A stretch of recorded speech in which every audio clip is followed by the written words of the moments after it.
नमस्कार, हम स्वागत करते हैं आपके अपने YouTube चैनल ज्ञान सरल ऑनलाइन क्लास में। आज आप देखेंगे कि समलंब चतुर्भुज के क्षेत्रफल पर आधारित प्रश्न है। समलंब चतुर्भुज के क्षेत्रफल पर आधारित प्रश्न में माना कि इस समलंब चतुर्भुज का समांतर भुजा क्रमशः a सेंटीमीटर और ये और लिखा है 20 सेंटीमीटर तथा ऊंचाई h सेंटीमीटर। तो समलंब चतुर्भुज का क्षेत्रफल ज्ञात करें। इस समलंब चतुर्भुज का क्षेत्रफल 1/2 समांतर भुजा का योग गुणे पाई। यानी क्वेश्चन है कि यदि 15 सेंटीमीटर आधार और 8 सेंटीमीटर ऊंचाई वाले एक समलंब चतुर्भुज का क्षेत्रफल ज्ञात करें जिसका आधार के समांतर खींची गई। यहाँ पे समांतर है, यहाँ पे समांतर है, आधार के समांतर खींची गई भुजा 9 सेंटीमीटर है। तो ये आसान है कि समांतर भुजा दिया तो समांतर भुजा का योग 1/2 के समांतर भुजा का योग पूरे हाइट होता है। 1/2 समांतर भुजा यहाँ पे आकृति में देख सकते हैं PQ और SR है। SR प्लस कर दिए हम प्लस SR और हाइट कर दिए h सेंटीमीटर। यहाँ पे नाम नहीं दिया यहाँ पे तो हम h सेंटीमीटर कर दिए। ठीक है, डायरेक्ट ये h सेंटीमीटर h दिया हुआ है। यहाँ से एरिया बराबर 1/2 ये जोड़ दो। ऊपर वाला बच्चे PQ का मान 9 सेंटीमीटर है और SR का वैल्यू 15 सेंटीमीटर और हाइट 8 सेंटीमीटर है। यहाँ से इसको हल करें 96 सेंटीमीटर इस पर आ गया। ठीक है, लेकिन इसी क्वेश्चन को यहाँ देखेंगे ये वाला पार्ट इसमें नहीं है, ये वाला पार्ट यही तक है, ये आंसर है। आगे देखेंगे ये क्वेश्चन से यदि 15 सेंटीमीटर आधार और 8 सेंटीमीटर ऊंचा और समलंब चतुर्भुज का क्षेत्रफल 96। यहाँ पे समलंब चतुर्भुज दिया हुआ है, क्षेत्रफल एरिया दिया हुआ है, दिए गए आधार के समांतर भुजा की माप देते हैं। दिए गए आधार मतलब इसके समांतर एक भुजा ये PQ है, इसी का वैल्यू ज्ञात करना है। इसमें पहले क्वेश्चन में दिया गया था, इसमें नहीं दिया गया।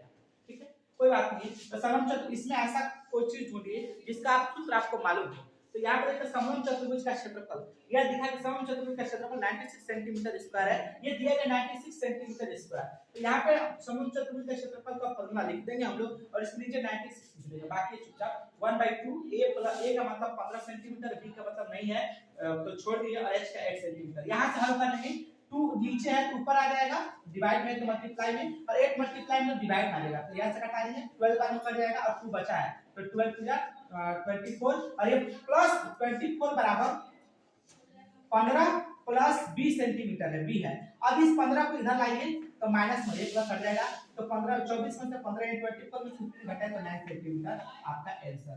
ठीक है, अगला नेक्स्ट क्वेश्चन देखिए। नेक्स्ट क्वेश्चन से यहाँ पे हम आपको दिखाई देगा, यहाँ पे उसमें आप देख सकते हैं कि यदि एक समलंब चतुर्भुज का क्षेत्रफल 220 सेंटीमीटर स्क्वायर है और समांतर भुजा का माप क्रमशः 6 सेंटीमीटर और 4 सेंटीमीटर है तो समलंब चतुर्भुज की ऊंचाई ज्ञात करना है। अब देखिए इस क्वेश्चन को कैसे बनाएंगे हम लोग। वहां पर एक होमवर्क भी क्वेश्चन है बोर्ड पर तो वो छोड़े, यहाँ देखेंगे यदि एक समलंब चतुर्भुज का क्षेत्रफल 220 सेंटीमीटर है तो इसको कैसे बनाएंगे हम लोग। आइए बनाते हैं।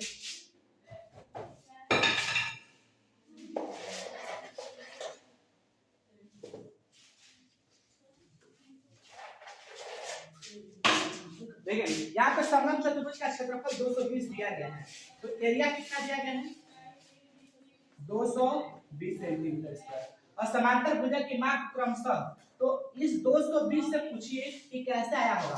ये बोलेगा कि हम 1/2 a + b * हाइट से आए हैं। ये समलंब चतुर्भुज का क्षेत्रफल लिखा गया है।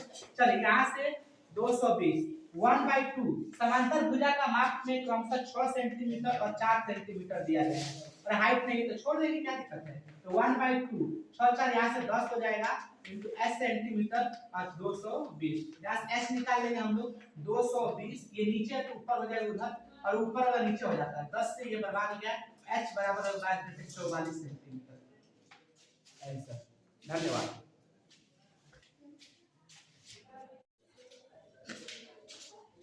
देखिए इस समलंब चतुर्भुज के पर ही आधारित क्वेश्चन से समलंब चतुर्भुज की समांतर भुजाएं 2:5:5 में है और उनके बीच की दूरी 10 सेंटीमीटर है। 10 सेंटीमीटर है। यदि समलंब चतुर्भुज का क्षेत्रफल 350 सेंटीमीटर स्क्वायर है तो समलंब चतुर्भुज की समांतर भुजाएं ज्ञात करना है आपको। तो ध्यान देंगे कि समलंब चतुर्भुज की समांतर भुजाएं कैसे ज्ञात होगी। हम यहाँ पे देखेंगे कि समांतर भुजाएं क्रमशः यह भी माने हैं हम लोग। ए 2:3 में 2:5 में दिया है, a को मानेंगे 2x और b को मानेंगे 5x।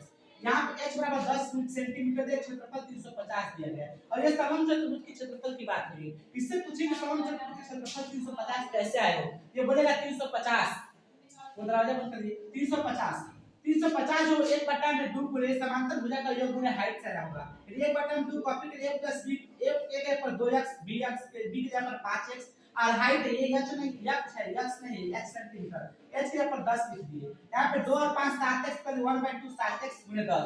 यहाँ पर ध्यान दीजिए 10 7 को 10 से गुणा के तो 70x और बटा में 2 नीचे है, ये 2 उधर भेज देंगे हम, तो 2 उधर भेज दिया, 70 ऊपर में तो नीचे आ जाएगा।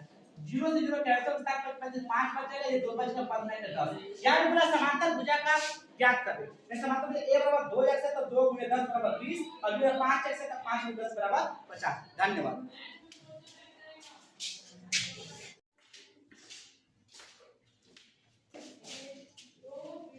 तो देखिए ये क्वेश्चन है, नहर का अनुप्रस्थ काट समलंब चतुर्भुज के आकार का है और नहर की ऊपरी चौड़ाई 12 सेंटीमीटर और निचली चौड़ाई 8 मीटर है, तो अनुप्रस्थ काट का क्षेत्रफल 840 मीटर स्क्वायर है।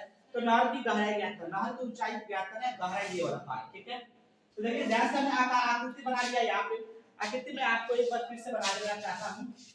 यहाँ पर दिया है क्या जी, ये समलंब के आकार का है, समलंब के आकार का है। ये बोल रहा है क्या जी, ऊपरी चौड़ाई 12 है, चलो ठीक है भाई, 12 मीटर है, निचली चौड़ाई 8 मीटर है, 8 मीटर है।